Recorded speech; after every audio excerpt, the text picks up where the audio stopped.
Et nous revenons avec l'actualité du Covid-19 et nous sommes avec le professeur Luc Montagnier. Bonjour. Bonjour. Et merci d'être avec nous. Faut-il le rappeler, vous êtes prix Nobel de médecine et c'est vous qui êtes à l'origine de la découverte du VIH.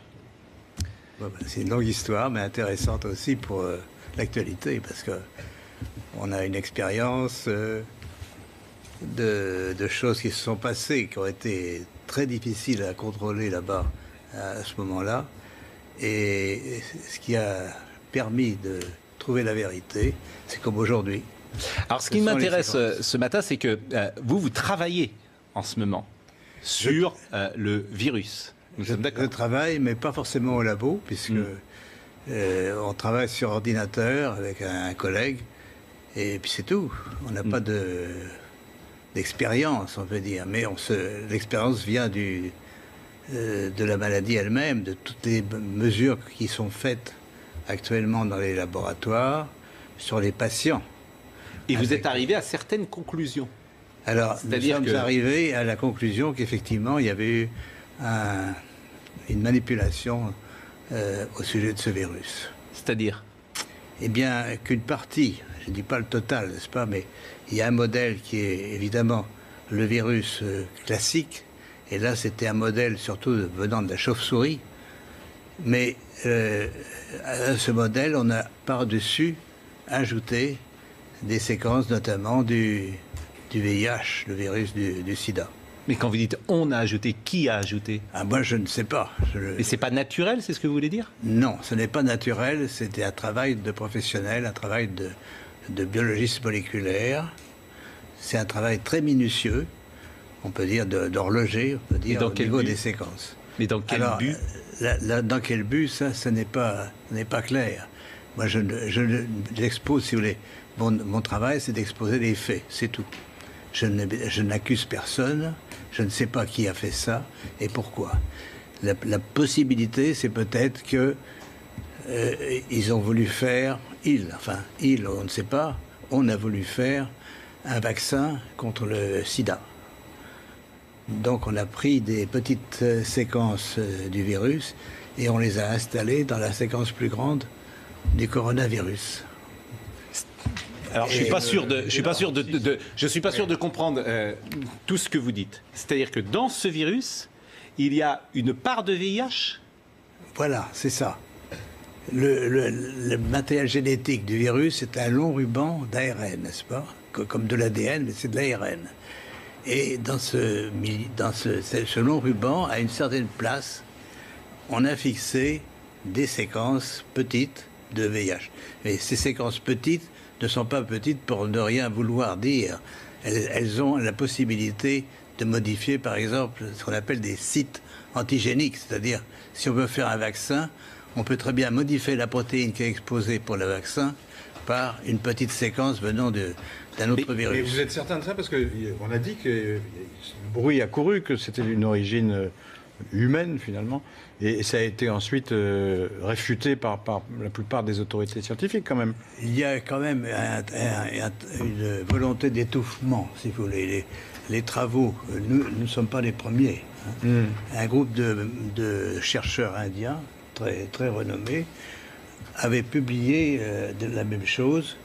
On les aura forcés à rétracter. Et on les a forcés comment? C'est-à-dire, c'est annulé.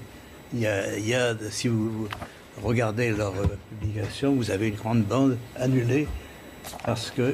Mais ce que vous dites là, la plupart des scientifiques disent le contraire, quand même. De moins en moins. De moins en moins. Si vous voulez, ceci est arrivé au début de cette année, et on voit de plus en plus de travaux qui suggèrent. Mais moi, je suis, on peut dire, hors d'âge. Je suis prix Nobel et je peux travailler librement. J'ai donc aucune pression sur moi qui peut agir. Ce que vous dites, je fais le lien avec ce qu'a dit le président Emmanuel Macron, qui évidemment a un devoir de réserve infiniment plus important que vous, par définition. Et qu'a-t-il déclaré au Financial Times? Il a dit « Il y a manifestement des choses qui se sont passées qu'on ne sait pas ». Bon, Ça, c'est le premier lien que je fais. Le deuxième lien que je fais, c'est avec Mike Pompeo, le chef de la diplomatie américaine, qui a dit « Nous menons une enquête exhaustive sur tout ce que nous pouvons apprendre sur la façon dont ce virus s'est propagé, a contaminé le monde et a provoqué une telle tragédie. » Et les États-Unis ne semblent pas exclure que le coronavirus provienne d'un laboratoire chinois à Wuhan et évoque une enquête pour faire la lumière sur son origine. Tout ça date des dernières heures. C'est le chef de la diplomatie américaine, Mike Pompeo, qui était interrogé mercredi soir sur Fox News, sur un article du Washington Post qui affirmait que l'ambassade des États-Unis à Pékin avait alerté le département d'État américain il y a 2 ans sur les mesures de sécurité insuffisantes dans un laboratoire de Wuhan qui étudiait les coronavirus chez les chauves-souris. Monsieur Pompeo a été questionné également sur les informations de Fox News selon lesquelles plusieurs sources pensent désormais que le Covid-19 actuel, signalé pour la première fois justement à Wuhan en décembre, émane de ce même laboratoire, même s'il s'agirait bien d'un virus naturel, pas d'un agent pathogène créé par les Chinois, et que sa fuite ne serait pas volontaire mais due au mauvais protocole de sécurité. Voilà ce qui s'est dit. Mais bien sûr que il faut se méfier. Mais oui, mais j'entends bien. J'entends bien. Et après, on vous interrogera sur la manière dont vous travaillez aujourd'hui pour arriver à ces conclusions-là. Yvan Rioufol. Ce que vous annoncez est énorme. C'est une bombe nucléaire, si je puis dire. Mais je voudrais, pour bien être sûr d'avoir compris, cette trace de VIH ne peut pas résulter d'un croisement naturel, enfin, ou d'un croisement, en tout cas, entre espèces animales et humaines. Ça ne peut être que la main de quelqu'un d'autre, la main d'un homme. Absolument. Il y a dans cette affaire une concentration, si vous voulez. Vous avez un long ruban, il y a 30 000 bases, si vous voulez, 30 000 signes qui portent le matériel génétique. Et tout est concentré dans les 30 000, dans 1000 bases, même moins de 1000 bases. Donc, qui a attaché des petits morceaux, il y a une partie de ce génome donc, qui est faite en fait du VIH. Mais est-ce que par exemple, il y a une majorité de séquences du VIH. Est-ce qu'on le voit? Oui. Ça se voit comment? Par la séquence. On a un matériel très simple. C'est un système informatique qui permet de repérer une séquence que vous cherchez. Non, mais si je dis, par exemple, pour que les choses soient claires, si je dis du VIH dans le Covid, est-ce que c'est exact ce que je dis là? C'est exact, mais ça ne veut pas dire qu'il y a assez de VIH pour faire une grande protéine de VIH. Il y a assez de matériel pour modifier ce qu'on appelle un site antigénique, c'est-à-dire modifier un peu la protéine du coronavirus pour la faire reconnaître par le système immunitaire comme VIH. Mais les conséquences sur le VIH, qui est une maladie extrêmement grave et avec les conséquences que l'on sait, les conséquences pour ceux... Et alors là, moi, je fais très attention forcément à ce que je dis, parce que je pense à ceux qui ont eu le Covid-19. Vous pouvez évaluer aujourd'hui les conséquences. Il serait intéressant de regarder, de voir s'il y a des anticorps produits chez ces patients contre le VIH, contre une protéine du VIH. Ça serait intéressant à faire. Et est-ce que, à votre connaissance, est-ce que vous savez si le professeur Raoult, qui est donc un des spécialistes mondiaux de cette affaire-là, a eu également ce traçage en vue, a diagnostiqué, si je puis dire, cette trace de VIH, et est-ce qu'il y a des médicaments qui peuvent y remédier? Non, mais il y a eu des médicaments antiviraux, antirétroviraux contre le VIH qui ont eu un certain effet, mais enfin pas aussi bien que l'hydroxychloroquine. Donc ça a été abandonné maintenant. Et permettez une autre question. Tous les soupçons se tournent en effet vers la Chine. Et le président de la République a repris cette thèse, disant en tout cas que la Chine avait menti sur la gravité de l'épidémie, en tout cas au début, dès le mois de janvier. Mais est-ce que vous ciblez également la Chine et un laboratoire chinois dans le fait que cette sorte de terrorisme se serait produit? Parce qu'en fait, là, on est dans un autre monde. On est dans le monde du terrorisme bactériologique. Pas terroriste, parce que ce serait pour créer un vaccin. C'est accidentel. Oui, voilà. Là, non, attendez, est-ce que ce serait accidentel? Non, j'ai compris que c'était volontaire et non pas accidentel. Oui, mais vous avez créé un vaccin.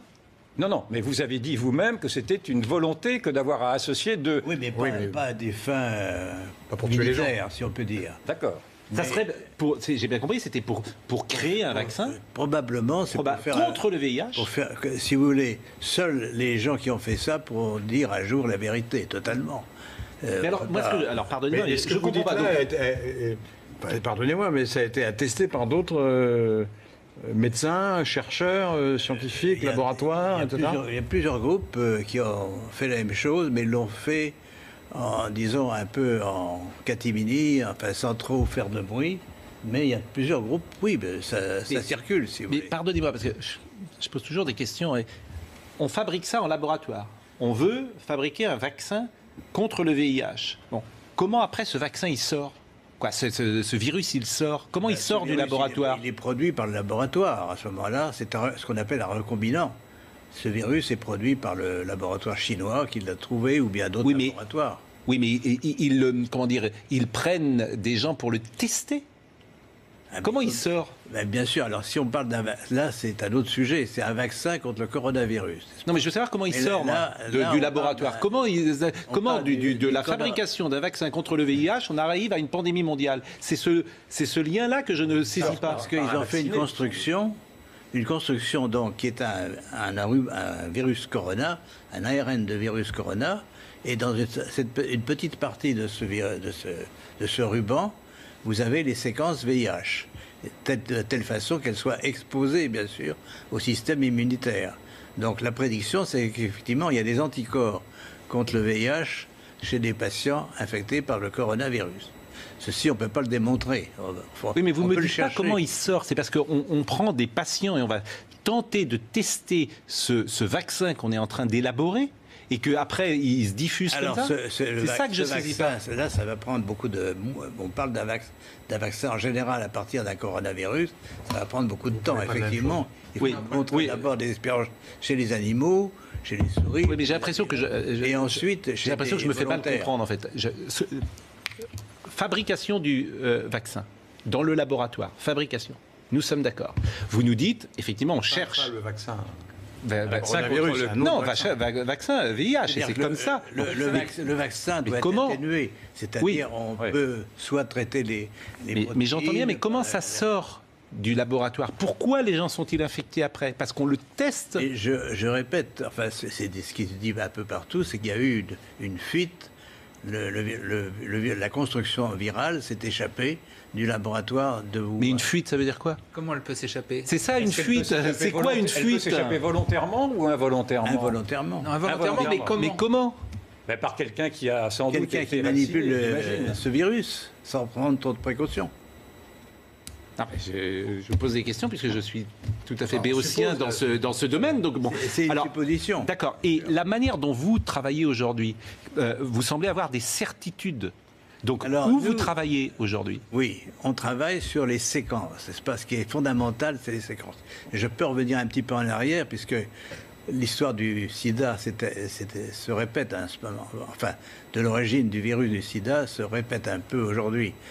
Alors à l'époque, il y avait plusieurs laboratoires qui travaillaient sur le virus. Dans le mien, à l'Institut Pasteur. Il y avait un laboratoire américain dirigé par le professeur Gallo, n'est-ce pas?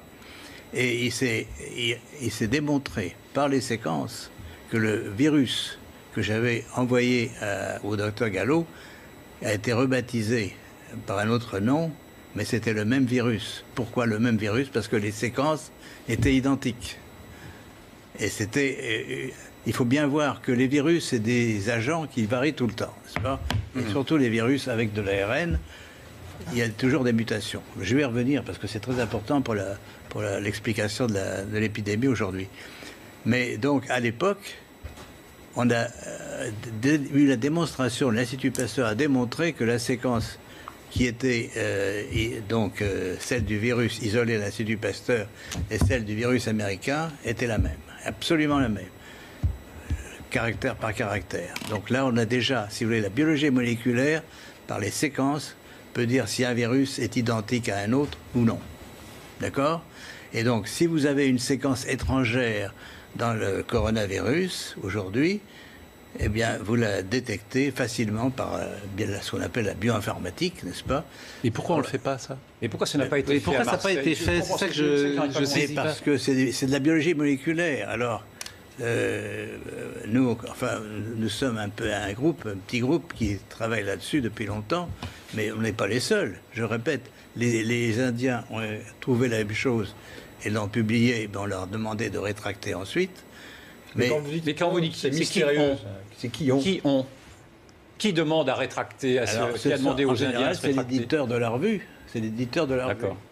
Mais Oui, l'éditeur peut-être de qu'il la revue... considérait que c'était Non mais pas- pourquoi quelqu'un, En fait, ce que vous nous dites paraît simple, c'est-à-dire que comme il y a plusieurs séquences, si j'ai bien compris, il y a plusieurs séquences dans ce virus.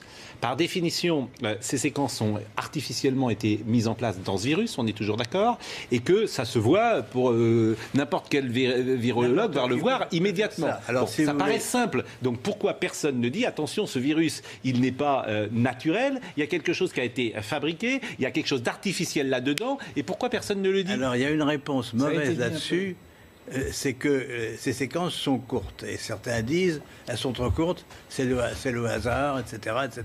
Ah, donc il y a une polémique sur la question. Il y a alors. une polémique sur la question. D'accord. Mais on répond tout de suite, parce que ces longueurs sont quand même des longueurs qui portent une information génétique. Contrairement à ce qui est dit, que c'est le hasard, c'est pas vrai. Et qu'est-ce qu'on appelle précisément une séquence pour un virus? Alors, une séquence, c'est la séquence des nucléotides, n'est-ce pas? Il y a 4 nucléotides différents. Ça, je suis pas beaucoup avancé. Un peu perdu, là. Je suis pas beaucoup. Je suis pas beaucoup On avancé. est tous codés. Oui, non, mais si je comprends bien, il y a ça. une discussion sur l'analyse de cette séquence, parce qu'il y a des gens Mais qui disent j'ai répondu à c'est ça. le hasard. C'est ça? J'ai répondu, c'est pas le hasard. Le hasard. Vous dites c'est pas le hasard, mais bon. Non, mais vous dites le contraire, mais il y a Ce d'autres que qui vous disent êtes que c'est le en fait, hasard. ce que vous êtes en train de dire sur d'autres plateaux, effectivement, je reprends l'expression d'Yvan, c'est une bombe. Pourquoi? Parce que vous n'êtes pas n'importe qui. Vous êtes prix Nobel de médecine et vous êtes celui qui a découvert le VIH. Donc votre voix, elle porte. Forcément, et il va avoir des conséquences de ce que nous sommes en train de dire là. Le professeur Delfrécy, par exemple, mes responsabilités, j'ai pensé qu'il fallait effectivement que j'en parle une fois qu'on a été sûr. Si vous voulez, on a. Et vous êtes sûr Et depuis professeur- combien de temps? Pourquoi n'en parlez-vous pas au professeur Delfrécy? Pourquoi n'en parlez-vous pas au professeur Raoult? Pourquoi ne vous Ah, mais renseignez... je suis prêt à en parler. Mais pourquoi ne l'avez-vous pas fait dès à présent? C'est ça que je n'arrive pas non plus à comprendre. Si, c'est-à-dire qu'il y a un processus qui prend du temps. On a envoyé bien sûr des publications. Il y a déjà une publication. D'accord. Dans une revue indienne. Parce que, je répète, il y a une pression Cette énorme. publication indienne, elle date de quand? Elle date de quelques semaines. Quelques semaines. Oui.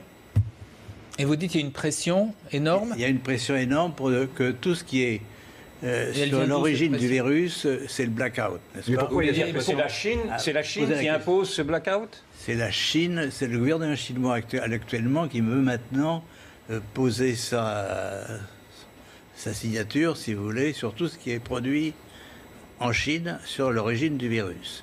Mais il ne peut pas contrôler le monde entier, bien sûr. Donc nous sommes en dehors de la Chine. D'ailleurs, on pense que la Chine est aussi une victime dans cette affaire, par la fuite, par l'échappement du monstre qu'ils ont créé. Donc,